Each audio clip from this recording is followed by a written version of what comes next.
ప్రస్తుత దినాల్లో నేటి ప్రపంచంలో అనేక మంది ఆనందం కోసం, సంతోషం కోసం ఎక్కడెక్కడికో పరుగులు పెడుతున్నారు.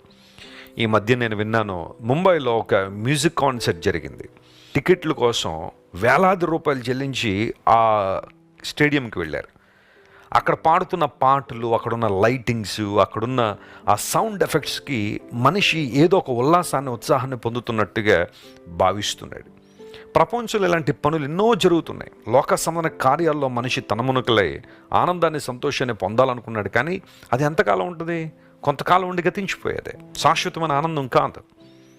వీటి యందు నాకు సంతోషం లేదు అని చెప్పే రోజులు వస్తాయట. ఈరోజు ఏదైతే నీకు ఆనందాన్ని ఇస్తుందో, ఏదైతే సంతోషాన్ని ఇస్తుందో, బహుశా ఒకనాడు అవి నీకు ఇవ్వకపోవచ్చు. అయితే బైబిల్ చదివిస్తూ ఉంది, దేవుని మీద నువ్వు ఆనుకోగలిగితే, నువ్వు సీయోనుకు తిరిగి రాగలిగితే, దేవుని విమోచన ప్రణాళికలో నువ్వు పాలిభాగస్తువు అయితే నువ్వు నిత్యము ఆనందిస్తావు. నిత్యానందము వారి తలల మీద ఉంటుందని బైబిల్లో రాయబడి. చాలామంది ఏమోనండి వెసిలి గారు, మా జీవితాల్లో దేవుని శాపం ఉందేమోండి మా తలల మీద, మా కుటుంబం మీద దేవుని ఉగ్రత ఉందేమోనండి అని బాధపడే వాళ్ళు కొంతమంది ఉంటారు.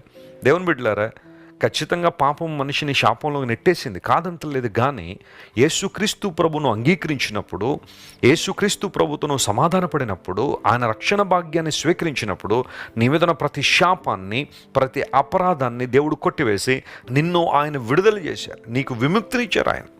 నువ్వు మరలా పాపపు బానిసత్వంలో ఉండాల్సిన అవసరం లేదు. శాప కాడి క్రింద నలిగిపోవాల్సిన అవసరం లేదు.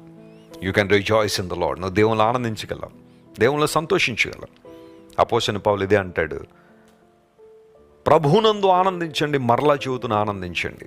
వాస్తవానికి ఫిలిప్పీలకు రాసిన పత్రికను అపోస్తలుడైన పౌలు ఒక చెరసాల నుండి రాశాడు, బందీ గృహంలోంచి రాశాడు. అలాంటి స్థితిలో ఉన్న ఆయన ఆనందించని చెబుతున్నాడంటే ఇది భౌతిక సంబంధమైన ఆనందం అయితే కాదు. దేవుడిచ్చే ఆనందం ఆత్మీయమైనది, ఉన్నతమైనది, మనిషిని ఒక ఉన్నతమైన స్థితిలో నిలబెట్టేది. ఈ ఆనందం కోసం ప్రాకులాడుతున్నావా?